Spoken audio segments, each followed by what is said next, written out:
शांति। आज मीठे बाबा के 28 तारीख के भावाक्य है। बाबा आज बोले, मीठे बच्चे, निश्चय बुद्धि विजयंती, निश्चय बुद्धि विजयंती, निश्चय के आधार पर ही स्वर्ग की राजाई के लायक बन सकते हैं। निश्चय बुद्धि विजयंती, निश्चय के आधार पर ही स्वर्ग की राजाई के लायक बन सकते हैं।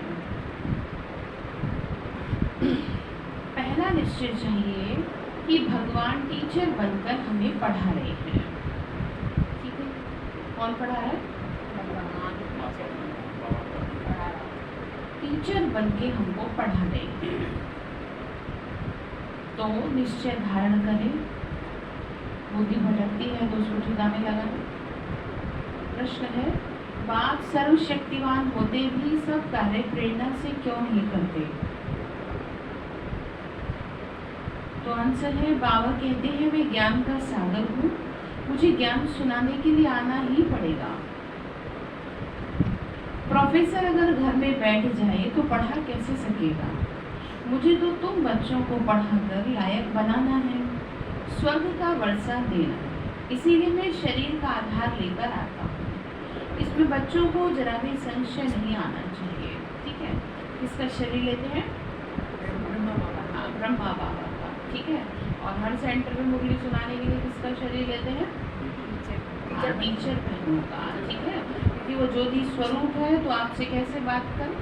ठीक है, तो कभी भी नहीं सोचना चाहिए कि हमें फलाने ने मुरली सुनाई, इसने सुनाई, किसने सुनाई? बाबा। बस आप ये कॉन्शियस से बैठेंगे तो सब कुछ बुद्धि में उतरेगा। ठीक है, भगवान बैठ के पढ़ा रहा है तो गीत है, जो पिया के साथ है उसके लिए ज्ञान की बरसात है। तो पिया कौन है यहाँ पर? हाँ, ठीक है, ये जो पिया शब्द यूज हुआ है ये परमात्मा प्यार के लिए, ना कि किसी पर्टिकुलर पर्सन के लिए है। ठीक है, ओम शांति। बाप को पिया कहा जाता है। बाप पानी की बरसात तो नहीं बरसाएंगे, ये तो समझने की बात है। जब कोई बात नहीं समझते तो कहा जाता है, तुम तो जैसे पत्थर बुद्धि हो। अब पारसनाथ तो नामी ग्रामी है। पारसनाथ पारस बनाते हैं, पत्थर कौन बनाते हैं? पत्थरनाथ बनाने वाला रावण को कहा जाता है। तुम हो राम संप्रदाय। किसकी संप्रदाय में हो? और दुनिया? हाँ, ठीक है, तो बावली का नंबर बार, तुम पत्थर बुद्धि से पारस बुद्धि बन रहे हो। यथा राजा रानी तथा प्रजा पारस बुद्धि कैसे बने? जरूर कोई बनाने वाला है।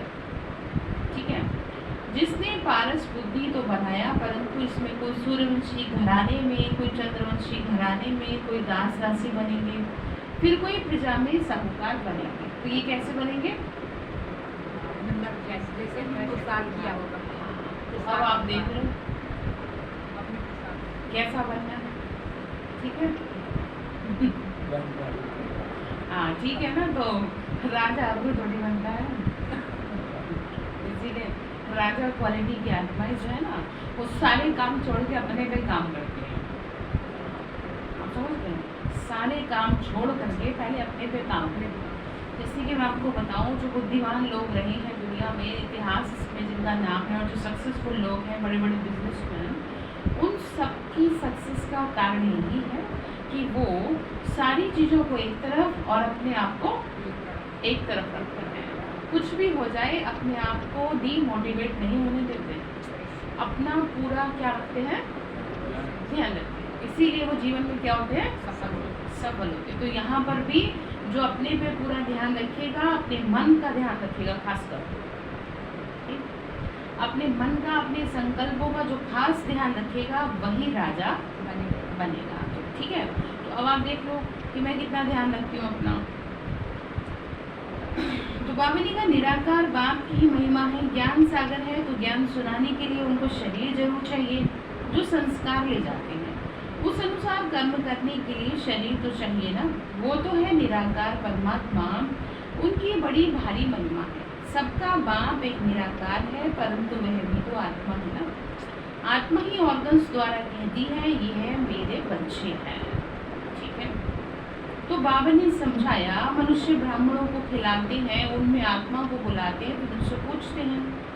अच्छा, ना भी पूछे ब्राह्मण को खिलाते हैं। ठीक है, समझो किसी का पति मर जाता है तो कहते हैं मैं पति का श्राद्ध खिलाती हूँ। अच्छा, तुम्हारा पति तो मर गया, फिर तुम किसको बुलाएंगे? बाबा ने कहा आत्मा को व शरीर को। किसको बुलाएंगे? शरीर को वाले बुलाएंगे। कौन आएगी? ठीक है, तो बाबा ने कहा तो जरूर ये समझने की बात है, शरीर तो खत्म, ब्राह्मणों को खिलाते हैं, गोया ब्राह्मण में प्रवेश कर आत्मा खाती है। ये सारी जो बात है ना, ये भावना पे डिपेंड है। ठीक है, ये किस पे डिपेंड है?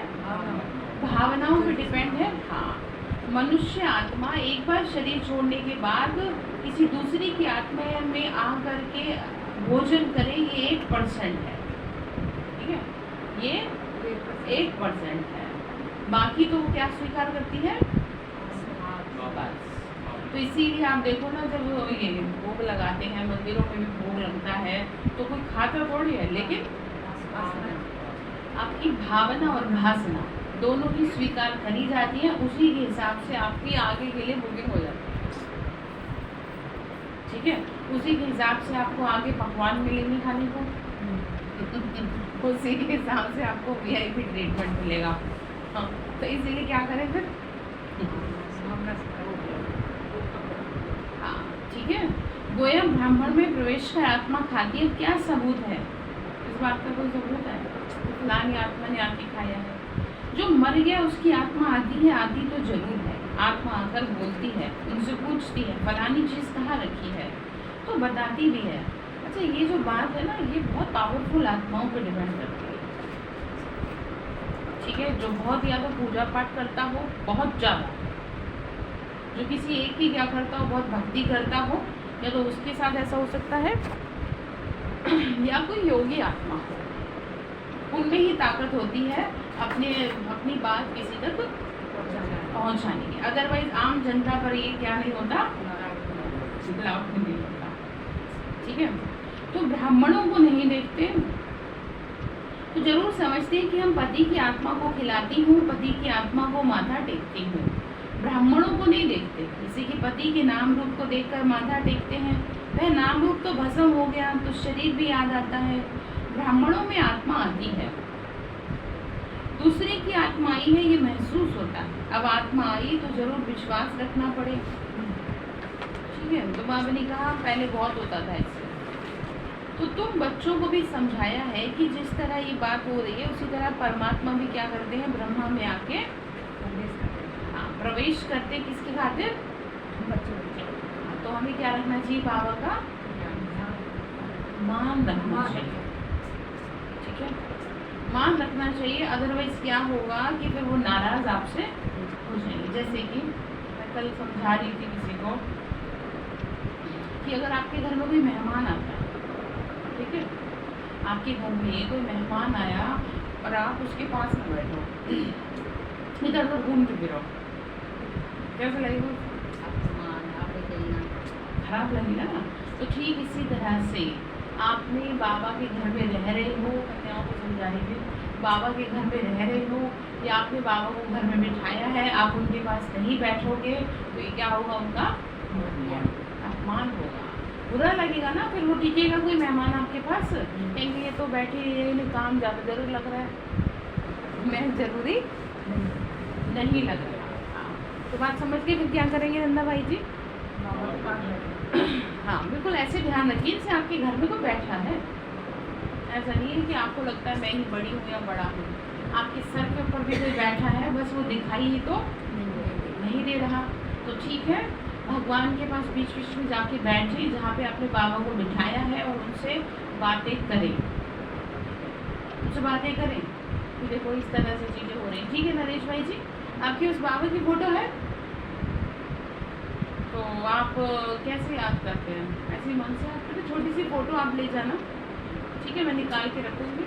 तो उसको क्या करो, आप अपने पास रखो, अपने वॉलेट में रखो, और बार बार बीच बीच में अपने काम धंधे पे आप उसे खोल खोल के देखते रहो। आपको खाली देखने मात्र से ही ताकत मिल जाएगी। जैसे देखने से दृष्टि वृत्ति खराब हो जाती है, देखने से खाने को मन करने लगता है, कहीं पर बहुत टेस्टी भोजन रखा हो, मन करता है थोड़ा तो कुछ तो किया नहीं, किसी ने तो नहीं कहा आपको खाने के लिए, लेकिन क्या हुआ, ये आँखों ने क्या कर लिया, कैच कर लिया, और ब्रेन में ऐसे केमिकल रिलीज होने लगे कि थोड़ा सा क्या कर लो, कर लो। तो ठीक इसी तरह से भगवान की फोटो को, शिव बाबा को बार बार देखने से उनकी फीलिंग क्या होने लगेगी आपके पास, उनके वाइब्रेशन ट्रांसफर होने लगेगी। ठीक है, इसीलिए तो देखो बाबा के घर में जगह जगह क्या लगी रहती है, हाँ फोटो लगी रहती है। वही आप सिनेमा घर को देखो, उसके बाहर दूर दूर तक कैसी खराब फोटो लगी रहती है, जो लोग नहीं भी चाहेंगे उनकी दृष्टि वृत्ति भी क्या हो जाती है, खराब हो जाती है। तो इस बात से बहुत फर्क पड़ता है। ठीक है, इसीलिए ध्यान रखिए, चित्रों की बात समझा रहे हैं। तो बाबा ने कहा बच्चे, परंतु मैं निराकार ऊपर से बैठ प्रेरणा से कैसे पढ़ाऊँ, ऐसे तो कभी पढ़ाई होती नहीं, प्रोफेसर घर बैठ जाए तो कैसे पढ़ाए, तो जरूर स्कूल में आना पड़ेगा। परमपिता परमात्मा भी घर में रहकर तो नहीं पढ़ाएंगे, प्रेरणा से चित्र थोड़ी समझाया जाता है, ये चित्र भी शिव बाबा ने निकलवाया है, फिर खुद ही आके समझाते हैं कि मैंने ही निकलवाए हैं। ये ब्रह्मा तो जानता ही नहीं था, मैंने बच्चों को दिव्य दृष्टि देकर बनवाए। कौन से चित्र, 7 डेज का कोर्स, 7 डेज का जो कोर्स है वो सारे बाबा को अंदर से टचिंग आती रहती थी और बाबा दीवारों पे बनाते रहते थे, उस समय की बात है। फिर उसको किताबों में बना दिया गया। तो करण करावनहार बाबा है, पहले बाबा समझाती हैं, मैं तुम आत्माओं का बाप हूँ, नहीं तो तुम बच्चों को कैसे वर्षा मिले। मंदिर भी बरोबर है, इनकी आत्मा का मंदिर है, बाकी सब जीव आत्माओं के मंदिर हैं। क्योंकि जीव आत्मा जन्म मरण में आती है, परमात्मा नहीं आता, तो उनका रूप मैं भी सीख रहा हूँ, तो उनका रूप निराकार ही रखा है। तो बाबा कहते हैं मैं राजयोग सिखा रहा हूँ, अर्थात वेरी गुड, हाँ खुद पे राज करना सिखा रहा हूँ। देखो आप सबको मैनेज कर रहे हो सुबह से शाम तक घर में, एक एक चीज को अपनी जगह रखने की कोशिश कर रहे हो, कोई हटा देता है वापस वहीं रखाते हो, क्योंकि आपको अच्छा लगता है घर मैनेज हुआ। अब यही इसी तरह यहाँ पे मैनेजमेंट बहुत ज़रूरी है। अगर आपका माइंड मैनेज नहीं है तो आपकी भले ही घर कितना भी सिमटा हुआ है वो बेकार है। ठीक है, बात समझ गए, अर्थात क्या कर रहे हैं, खुद को मैनेज करना सिखा रहे हैं। ठीक है, तो इसीलिए जैसे अभी आपको मैंने 5 मिनट पहले बताया कि अपने को मैनेज करना, अपने पे काम करना इस समय सबसे ज़्यादा जरूरी है, सबसे ज़्यादा जरूरी है। आप सारे काम एक तरफ रख दो, सारे काम, लेकिन अपने आप को क्या रखो, अपने पे काम करो, अपने शरीर पे काम करो, अपने मन पे काम करो, किसी भी तरह करके खुद को, बस यही है ज्ञान का सार। बाबा समझा रहे बच्चे, मैं तुम करण करावनहार बाप है, पहले बाबा समझा दे कि मैं तुम आत्माओं का बाप हूँ, नहीं तो तुम बच्चों को वर्षा कैसे मिले। बाप सब जीवात्माओं के, बाकी सब जीवात्माओं के मंदिर है, इनकी आत्मा का मंदिर है, मंदिर भी बरोबर है। क्योंकि जीव आत्मा जन्म मरण में आती है, परमात्मा नहीं आता, तो उनका रूप निराकार रखा है। तो बाबा कहते हैं बच्चे मैं राजयोग सिखा रहा हूँ, ये बाबा भी कहते हैं मैं सीख रहा हूँ। अब इसमें प्रेरणा और शक्ति की तो कोई बात ही नहीं है। अगर कोई कहे कि शक्ति आती है वर्षा कैसे मिलेगा, तो बाबा ने कहा मैं तुमको क्या कर रहा हूँ, सिखा रहा हूँ। भगवानुवाच तो जरूर शरीर में आना पड़े, ऐसे नहीं कि इनमें शक्ति है, यहाँ तो पढ़ाई की बात है। ठीक है, क्या कह रहे हैं, पढ़ाई बाबा ने कहा पढ़ाई है, और पढ़ाई को सीरियसली पढ़ना पड़ता है, काम करना पड़ता है। तो मैं तुम्हारा बाप हूँ, ऐसा कोई कह देगा, किसी में है भी ताकत, तो जो है वही कह रहा है।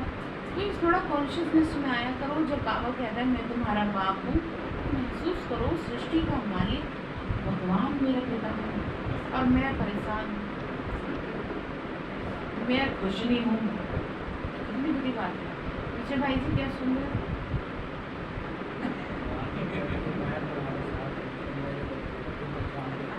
इस फीलिंग्स में आओ, इस ऐसे में उसमें आओ कि बिल्कुल जैसे बाबा आपके सामने खड़ा है, ठीक है। तो वो ना आपके चेहरे पे ना रुहाब उतर के आएगा, ऐसे चेहरे नहीं रहेंगे उदास जैसे किसी ने जबरदस्ती उठा लिया हो। क्यों नरेश भाई जी चेहरे पे थोड़ा स्माइल रखा करें, ठीक है। बाबा के घर में आते हैं तो यहाँ पर स्माइल रखनी जरूरी है जी। क्यों टेढ़ा काम किया? हाँ वो ये है कि पीछे रीज़न बता रहा हूँ आपको, आदत नहीं। हाँ तो इसी नहीं, मन से भी खुश नहीं है, लेकिन ना आदत नहीं है। आदत ये है बस, ठीक है कोई सामने से स्माइल करेगा तो हम कर देंगे, अदरवाइज हम किसी को देख के स्माइल नहीं करेंगे। वो एक आदत पड़ गई ना, जैसे किसी को मुंह बनाने की आदत पड़ जाए और उसे पूछो भाई क्या होता है, कुछ भी नहीं हुआ, तो हमने मुंह के बना रखा है। हाँ तो फिर उनका ना जैसे चेहरा ही ऐसा है, जैसे किसी के माथे में सलबट आ जाती है ना, तो वो क्या होता है उससे ना टेंशन में रहने की बात कुछ नहीं है, वो आदत पड़ जाती है। इसीलिए कहते हैं आदत बुरी सुधार ले, बस यही भजन है, ठीक है। तो ठीक है भाई जी, तो बाबा हमें क्या सिखा रहा है? मुस्कुराना सिखा रहा है।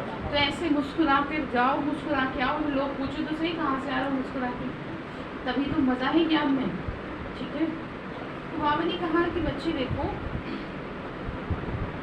मेरे को तुम्हारी खातिर शरीर में क्या करना पड़ता है, मैं तुम्हारा क्या हूँ, सबको प्रेरणा कैसे दूँ, टीचर बन के पढ़ाना पड़ रहा है ना, तो फिर तो सबको एक जैसा पढ़ाना पड़े।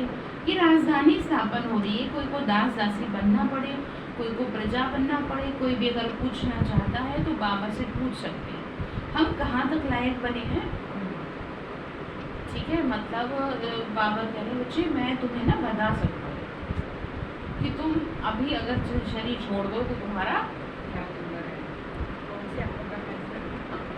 इसीलिए क्या कर ले, थोड़ा सही कर ले चीज़ों को, ठीक है। तो सूर्यवंशी व चंद्रवंशी व दास दासी बने। अगर हम इस समय शरीर छोड़े तो क्या पद पाएंगे फिर, ठीक है। बाबा से आके पढ़े तो बाबा पढ़ाई के अनुसार बता सकते। स्कूल में बच्चे मास्टर को कहेंगे मास्टर जी हम कितने मार्क्स से पास होंगे, तो मास्टर अबाउट बता देंगे कि भाई तुम्हारा इतना पास हो गए या हो जाओगे, चलो खींचातानी करके। क्यों इनको बच्चों को समझाना पड़ता है ना कि अगर तुम नहीं पढ़ोगे तो तुम्हारा भविष्य किस में आ जाएगा, खतरे में है। तो बाबा भी हमारा क्या है, वो बाबा कह रहे हैं तुम्हारी जैसी स्थिति है ना, इस स्थिति को देखते हुए लगता है कि खतरे में पड़ जाओगे, इसीलिए क्या कर लो, ठीक है। तो कोई तो ऐसा योगी निकलो, योजना मिला कि जो थोड़ा सा बाबा को प्राउड फील हो, ऐसी योगी आत्मा, इतनी पावरफुल आत्मा कि जैसे मैं हमेशा सूरज भाई जी के बारे में बताती हूँ, उन्होंने 16 घंटे 3-3 दिन, एक हफ्ते, एक महीना 16 घंटे योग किया है उन्होंने। अच्छा ऐसा नहीं है वो जो सेंटर पे रहते हैं, वो घर में रहने वाले भी करते हैं। एक लमसम बताओ, एक ऐसा कुछ करो, एक हफ्ते का कुछ मौन व्रत धारण करो या कुछ और करो जो आपको लगता है कि ये हर कोई नहीं कर सकता। कुछ तो योग में, धारणाओं में कुछ तो ऐसा करें जो हमारा नाम बाबा के घर में टॉप पे आता है। नाम तो है ही, लेकिन मजा तब है, वाह वाह होनी चाहिए आपकी, ठीक है। ऐसे नहीं बस खींचातानी से जिंदगी चल रही है, ये नहीं करना। ये तो आप अब तक खींचते आए हो खुद को, नहीं भी मन कर रहा तो भी मुस्कुरा रहे हो, नहीं भी मन कर रहा तो भी सब काम कर रहे हो, लेकिन अब आपको बहुत योगी बन के दिखाना है, वही जीतेगा। तो ठीक है, तो ध्यान रखिएगा। बेहद का बाबा कह रहे हैं मैं तुमसे बता सकता, मैं तुमको बता सकता हूँ। कोई को तो बाबा कहते हैं तुम बहुत अच्छा फूल हो, विजय माला में तुम कितने नंबर में आ सकते हो इस समय के अनुसार, क्योंकि चलते चलते गिर पड़ते हैं, माया परेशान करती है। बाबा के बहुत बच्चे देखो आज है नहीं, क्योंकि श्रीमत पर ना चले और काम के वश हो, देहाभिमान के वश हो गए, कोई लोभ और मोह के वश हो गए। तो माया ना ऐसी है जो चोरी भी करा देती है, ये सब माया कराती है। कहते हैं कि कक का चोर सो लक का चोर, मतलब सुई चुराई एरोप्लेन चुराया बात कोई में बुरी आदतें हैं, कोई में काम की आदत होती है, तो यह भागा। बावली का वह ठहर न सकी, लोभवश चोरी भी करते हैं, माया चोरी कराती है। माया की प्रवेशता है, पहले नंबर देहाभिमान को छोड़ते नहीं है। बाबा कह रहे बच्चे अपने को आत्मनिश्चय करो, तो बिल्कुल ऐसे सोचो मैं आत्मा मस्तक मणि बैठ करके माथे में कानों से क्या कर रही हूँ, भगवान के महावाक्य, और ये सब मेरे अंदर जा रहा है। स्वयं को मैसेज दो कि जो भी मैं सुन रही हूँ वो मैं धारण कर रही हूँ, ये नहीं कि मुझसे होता तो है नहीं। खुद को मैसेज दो मेरे अंदर कि जो भी मैं सुन रही हूँ, सुन रहा हूँ, वो मैं धारण कर रहा हूँ साथ साथ। मैसेज देते जाओ खुद को। तो बाबा ने कहा बच्चे आत्मा इमॉर्टल है, शरीर मॉर्टल है, तुम देह अभिमानी बनो। कोई तो 2-3 मास में देह अभिमानी बन जाते हैं, कोई फिर 25 साल में भी। तो एक ही कोर्स बहुत बड़ा है, 50-60 वर्ष चलता है पढ़ाई के कोर्स, और पढ़ाने वाले टीचर को ना जाना तो बाबा ने का क्या पढ़ा, ठीक है। इस बाबा को जानने से शिव बाबा को भी जाने। जिसके साथ बुद्धि योग लगाना है, हमें विश्व का मालिक बनना है, सो कोई मनुष्य नहीं बनाएगा। जब तक निश्चय नहीं हो तब तक मतलब कुछ नहीं समझो, ठीक है। क्या कहा बाबा ने, जब तक निश्चय नहीं हो कुछ भी नहीं समझा। तो अपने आप को देखते जाए। बाबा समझाते हैं तुम गॉड फादर कहते हो तो तुम आत्माएं उनके बच्चे ठहरे ना, वह तुम्हारा बाप है। सब लिखो कि हाँ हमारा वही एक गॉड फादर है। फादर से क्या मिलता है, स्वर्ग की राजधानी का तो जरूर राजयोग सिखाया होगा, बाबा ही सिखाएंगे। जब तक पूरा निश्चय नहीं है तब तक लायक नहीं बने। बाप को ही नहीं जानते तो वर्षा कैसे पाएंगे। बाप तो आते हैं वर्षा देने, परंतु लेते नहीं क्योंकि भाग्य में नहीं है। इसका मतलब यह है कोई ना कोई बहाना लगा, कभी शरीर का बहाना, कभी रिश्तेदारी का बहाना, कभी किसी एक आत्मा का बहाना कि मुझे ये क्या करते रहते हैं लोग, हाँ इनकी वजह से मैं नहीं कर पाते, ठीक है। तो ऐसा कुछ भी नहीं है। जिसे करना होता है आप उससे सब चीज़ छीन लो, वो तब भी, और जिसे नहीं करना उसे सब सुख सुविधाएं दे दो तब भी। ये अंदर की दृढ़ता होती है। श्री कृष्ण ने महाभारत युद्ध में अर्जुन को ये कहा कि मनुष्य का मन इतना पावरफुल है कि वो अगर एक बार दृढ़ संकल्प कर ले तो दुनिया की कोई ताकत नहीं है जो उसे वो काम करने से रोक सके। इसका जीता जागता उदाहरण आप ये देखो, पहाड़ों में बैठे सन्यासी,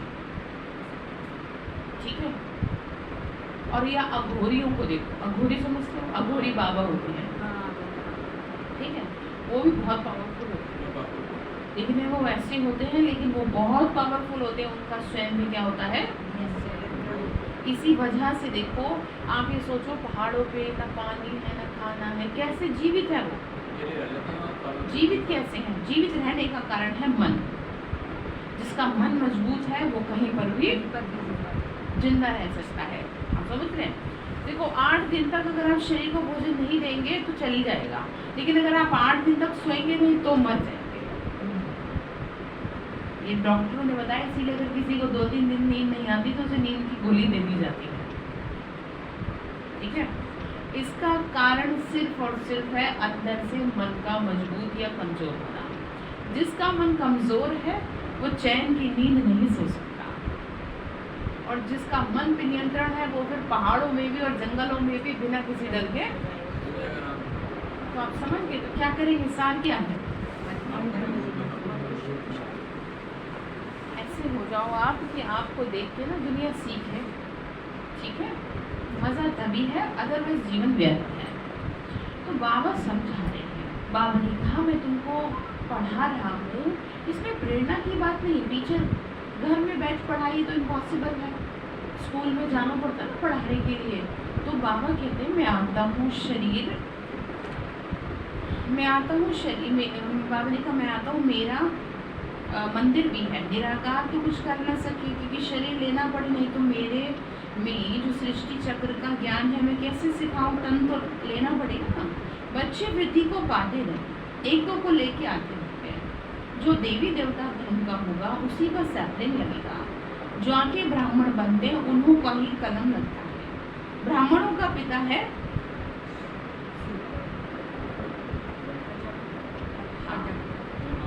ब्रह्मा बाबा, ठीक है, समझ रहे भाई जी आप यहीं पर है, ठीक यहीं पे रहिए।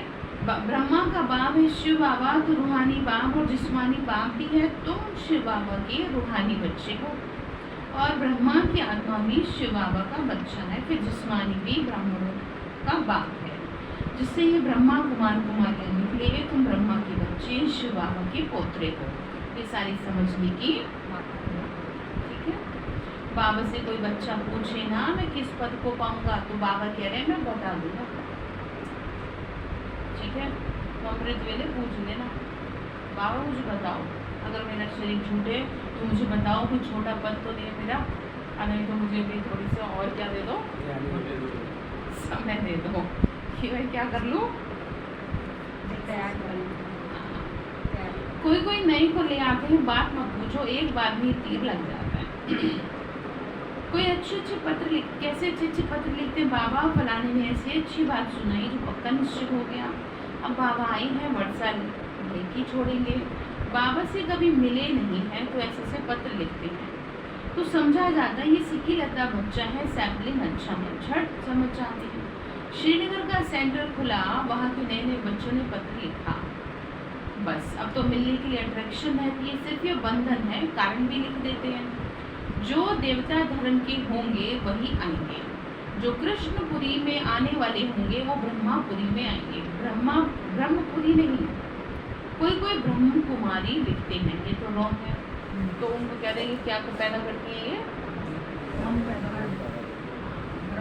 पैदा करती है। ये जो है ना आपकी योजना विहार में दुकान है ना जैन की, आपको पता होगा ना, जैन की दुकान है, ये जो है अंदर जाके लेफ्ट हैंड साइड पर, जिसपे सामने बड़ी सी दुकान, एक ही तो दुकान है यहाँ पर ना, शॉप है, तो यहाँ पे बहनें गई थी कुछ लेने के लिए, तो वाइट साड़ी में थी, तो वो भाई कहता है आप ये बताओ ये जो आप कहती हो विनाश हो रहा है, क्या सच में हो रहा है? तो उसमें वो चुप रही है, तो बोलती नहीं कुछ, कह रही जो आप बोलते हो उसके बारे में तो बताओ, कम से कम सही बात बताओ, क्या बात है। तो फिर उन्होंने कहा नहीं आप जो है आइएगा तब बताएंगे। बोला नहीं हमें अभी बताओ कि आप ही ने जो बात बोली है, ब्रह्मा कुमारियाँ जो बोलती है विनाश होने वाला है, क्या ये सच में होने वाला है? मैंने उनको कहा छोटी है कि तो मुँह खुलता नहीं है ना, बाहर में कोई कुछ पूछने लगे तो हाँ, तो मैंने कहा ये कहती कि जो है आप जो है क्या करो, सेंटर पे आके दीदी से पूछो, दीदी से बात करो, सारी चीज़ों को समझो। तो बाबा ने कहा बस गलत चीज़ों को क्या कर लेते हैं, हाँ, कि आप इस तरह की बातें बोलते हैं तो कम से कम आप अपनी बात तो बताएं, ऐसे पीछे पड़ गए। तो फिर उन्होंने उस दुकान में जाने मैंने कहा ऐसे थोड़े होता है, हम कोई चीज़ लेने तो जाना पड़ेगा। तो बाबा ने कहा उनको समझाओ कि ब्रह्म कुमारी नहीं, ब्रह्मा कुमारी, ठीक है। तो ये तो बाबा ने कहा रॉन्ग है, ब्रह्म जो कह रहे हैं, ब्रह्म तो तत्व है, उसको कुमारी कैसे कहेंगे? प्रजापिता ब्रह्मा तो मशहूर है, प्रजापिता तो यहाँ ही होगा ना, प्रजापिता ब्रह्मा के बच्चे ब्रह्मा कुमार कुमारियाँ, अर्थात परमपिता परमात्मा शिव की शक्तियाँ हैं। तो समझना चाहिए, बाबा ने कहा समझाओ नहीं समझते तो बाबा ने कहा बच्चे शक्ति मिलती है शिव बाबा से, इनकी ब्रह्मा की आत्मा से नहीं, तो याद शिव बाबा को करना है, इसी से हम पतित से पावन बनेंगे। इस समय तो सभी पाप आत्माएं हैं, सभी का जन्म विकार से होता है, ये बातें झट समझ जाते हैं कोई तो, और कोई तो पावनी का समझते ही नहीं है। कि नॉलेज बड़ी वंडरफुल है, भगवान को भक्ति का फल देने के लिए आना पड़ता है। बच्चों को पढ़ाती हैं, कहते हैं मैं तुम्हारा बाप भी हूँ, टीचर भी हूँ, सदगुरु। भक्ति का फल अर्थात पैसा देने आता है? क्या होता है भक्ति का फल? ज्ञान होता है, समझ होती है, कि आपको समझ मिल गई ना, आपको सबर आ गया, तो ये क्या है? हाँ, आपसे भगवान क्या हुए हैं? जो आपको अंदर से क्या कर दिया उन्होंने, शांत कर दिया। नहीं तो कितने सवाल उठते थे। भटकना तो है ही, दिमाग में घर परिवार को लेकर के, परिस्थितियों को लेकर के कितना क्या उठते थे। हाँ, तो बाबा ने सब सवालों पे, सब क्वेश्चंस पे क्या लगवा दिया। तो ये क्या है, ये भक्ति का फल मिला है आपको, ज्ञान मिला है। लोग बहुत भक्ति करते हैं, उनको तब भी नहीं मिलता। मेरे साथ में कुछ ऐसे लोग हैं जो कृष्ण भक्त हैं, वो इतना ज़्यादा डिवोटी हैं श्री कृष्ण के लिए, लेकिन वो अपनी प्रैक्टिकल लाइफ से इतना डिस्टर्ब हैं, तो उसका बताओ। और यहाँ बाबा क्या करवा देते हैं एकदम। तो ठीक है, तो बाबा ने कहा मैं देने आया हूँ फल। बाबा ने कहा बच्चे सभी को वापस देने के लिए आए, इसीलिए लिबरेटर भी कहते हैं। सो प्रेरणा से थोड़ी लिबरेट करेंगे। बाबा ने कहा भूलते भूलते पुरानी दुनिया में ही चले जाते हैं, फिर ज्ञान का कुछ भी नहीं रहता, बस सौदा कैंसिल। ठीक है, बाबा ने कहा मुझे भूल गए तो क्या होगा। ठीक है, बाप को जो दिया वो वापस ले लेते हो, बुद्धि का ताला एकदम बंद हो जाता है। बाप बुद्धिवानों की बुद्धि है, कितना अच्छी रीति समझाते हैं, सुनने वालों के नैन चैन से ही मालूम पड़ जाता है इनको कहाँ तक धारणा होती है, ऊंच पद पा सकेंगे व नहीं, तो पता चल जाता है शक्ल से ही। बाबा ने कहा बाबा झट समझ जाते हैं कि समझने वाला नहीं है, यह बुद्धियों यहाँ कहाँ भटकता रहता है, नब्ज देखी जाती है। नब्ज देखने वाला बड़ा क्या चाहिए, होशियार चाहिए, मंजिल बहुत भारी है। ठीक है, तुम झट समझ जाओगे ये उठ सकेगा व नहीं, तो नंबर 1 है ना। ठीक है, बाबा ने फिर आगे कहा भले ये ब्रह्मपुत्र बड़ी नदी है, परंतु अपनी महिमा तो नहीं करेंगे। सरस्वती भी होशियार है, उस पढ़ाई में तो यहाँ इम्तिहान हो जाता है। बाबा ने कहा इस पढ़ाई का इम्तिहान अभी नहीं होना है। आप समझ लो क्या कह रहे हैं, इस पढ़ाई में इम्तिहान यहाँ नहीं, मतलब अभी इम्तिहान बाकी। अब आप तो अपने जीवन को लेके कहते हैं मैंने बहुत इम्तिहान पास किए, अभी तो इम्तिहान बाकी, असली इम्तिहान तो अब होगा। अभी तक आपने जो भी किया ना वो आपके कर्मों के इम्तिहान थे, और उसे आपके साथ जिसने जैसे किया था वो आपसे उल्टा सीधा बोल के लड़ झगड़ के क्या हो गई, आत्मा एक तरफ हो गई, शांत हो गई, तरफ हो गई। लेकिन अब इम्तिहान आएंगे आपके स्वयं के पुरुषार्थ के अनुसार, कि जितना आपको पढ़ाया गया आपने उसको कितना ऑब्जर्व किया। जैसे टीचर पढ़ाते हैं तो अगले दिन पूछते हैं ना भैया बताओ हमने आपको क्या पढ़ाया था, नहीं पढ़ा तो नहीं बता पाए तो बच्चा क्या हो जाए, मतलब फिर पढ़ाई नहीं है, परीक्षा ना ले ये तो संभव ही नहीं। अब जो इम्तिहान होंगे ना, ध्यान से समझें, वो इम्तिहान होंगे आपकी स्थिति के हिसाब से। चारों तरफ का वातावरण खराब होगा, अब आपके इम्तिहान घर वालों से, परिवार वालों से उतने नहीं होंगे जितने बाहर से होंगे, प्रकृति से होंगे। प्रकृति हलचल मचाएगी, लोगों के खराब वाइब्रेशन आपको टच करेंगे। ठीक है, ऐसा होगा जैसे कि चारों तरफ जब शोर मचता है तो कैसे कानों पे हाथ रख लेते हैं, डिस्टर्बेंस होती है ना। अब ये आपको शोर वैसे नहीं दिखाई देगा, लेकिन ये अंदर से डिस्टर्ब करने वाला होगा, क्योंकि जैसे सभी आत्माएं अंदर से डिस्टर्ब होती हैं तो किसी एक व्यक्ति को क्या करती हैं, अपनी तरफ खींचती हैं। तो इससे बचने का उपाय ही है अपनी स्थिति पर काम करना। जैसे कि हम सबकी खराब बातें ही सुनते आए हैं, गलत बातें ही सुनते आए हैं, टेंशन वाली सुनते आए हैं, लेकिन कभी क्या नहीं हुए, उनकी बातों से प्रभावित नहीं हुए। एटलीस्ट मुझे ये भी नहीं ध्यान रहता कि मैंने 2 घंटे पहले या 1 दिन पहले किसी से कुछ सुना भी था क्या। ठीक है, तो इसका मतलब ये है कि अंदर से हमारा चित्त क्या है, शांत है, और वो खराब बातों को अपने आप एक तरफ फेंक रहा है, मतलब फिल्टर कर रहा है, साफ पानी अंदर डाल रहा है, खराब चीज़ों को एक तरफ कर रहा है। अब ये होगा औरों के साथ। अभी आपके साथ घर का कोई एक व्यक्ति ही अपनी समस्या बता देता, आप कैसे परेशान से हो जाते हो कि क्या हमें तो सर में दर्द हो गया इससे बात करके, इससे बात सुन के। तो ये कब नहीं होगा, तो कैसे बनेगी बताओ। हाँ, जितना व्यर्थ आपके कम होंगे ना उतनी आप ना लिख के रख लो। अगर आपको खुद में ताकत भरनी है ना, आप ये मत सोचो कि मैं एक ही नेगेटिव संकल्प किया। आपका एक नेगेटिव संकल्प आपका परिवार, आपके दोस्त, आपका शरीर, आपका घर सब तबाह कर देगा।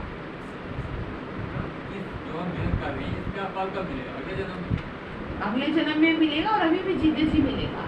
जैसे जैसे समय आगे की ओर बढ़ेगा, दुनिया में परिस्थितियाँ खराब होंगी, तब आपको पता चलेगा कि मेरी मेहनत क्या है। अगले जन्म में तो मिलेगा ही। आपका चारों तरफ से, जैसे कि इसको थोड़ा समझे, मैं समझाती हूँ आपको।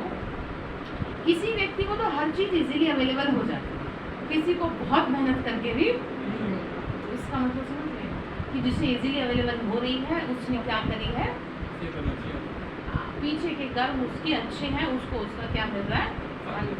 तो ठीक इसी तरह से बावली का मरने के बाद तो बाद में, अभी जीते जी तुम्हें स्वर्ग जैसा क्या बना दूंगा, सुखी बना दूंगा।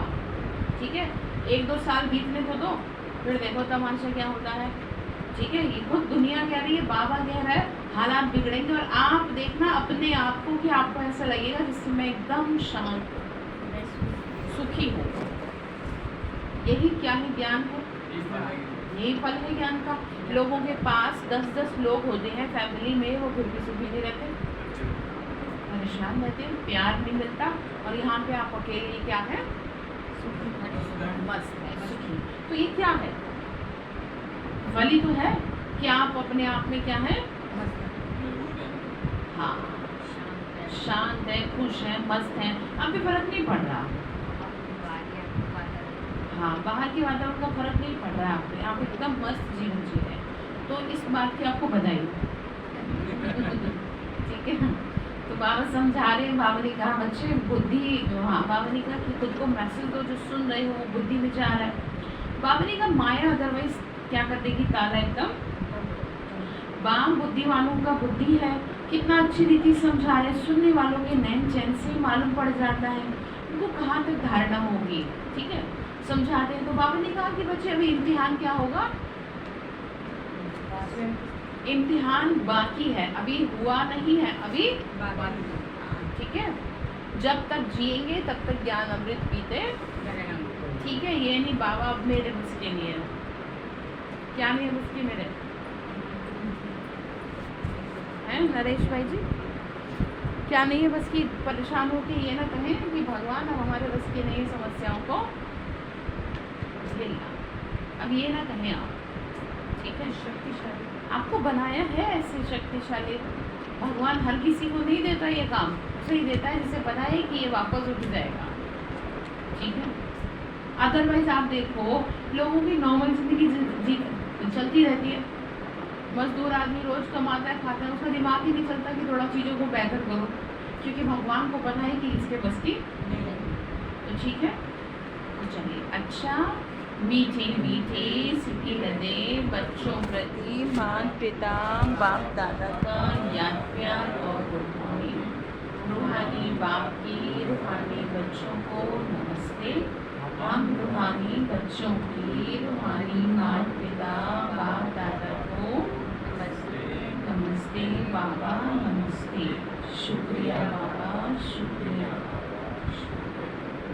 धारणा के लिए मुख्य सार है, किसी भी पुरानी आदत की वशीभूत हो, किसी भी पुरानी आदत के वशीभूत हो, उल्टा कर्म नहीं करना।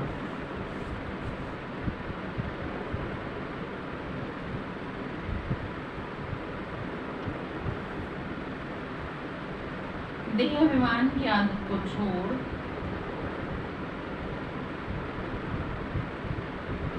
देह अभिमानी रहने का कोर्स पूरा करना है।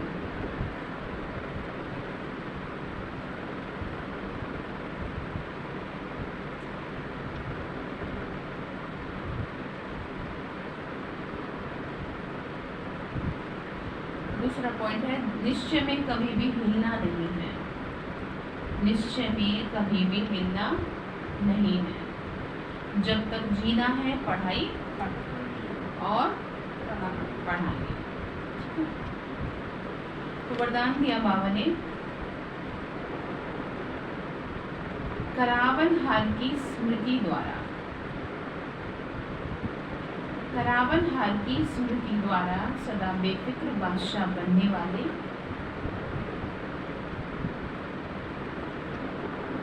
निश्चय बुद्धि निश्चिंत भाव,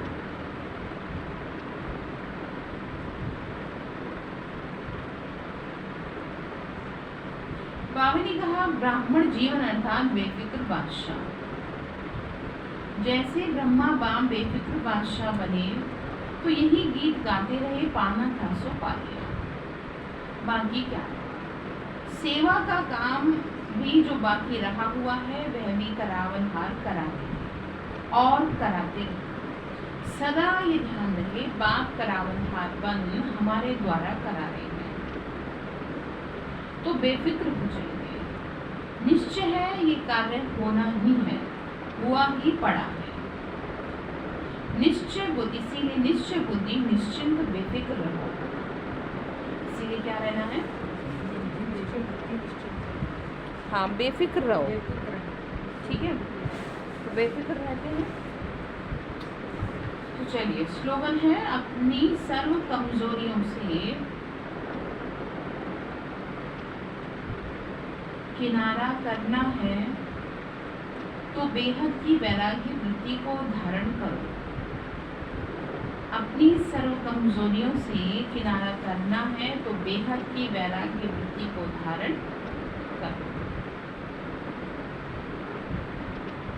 तो आज हम सभी को इस कॉन्शियस में रहना है, इस खुशी में रहना है कि हमको बाबा पढ़ा रहे हैं। सुन तो हम बहुत समय से रहे हैं, बीच बीच में 5-5 मिनट के लिए इस बात का अभ्यास करेंगे कि सृष्टि का मालिक टीचर बन के मुझे पढ़ा रहे, प्रैक्टिकल में आए। ठीक है। ओम शांति।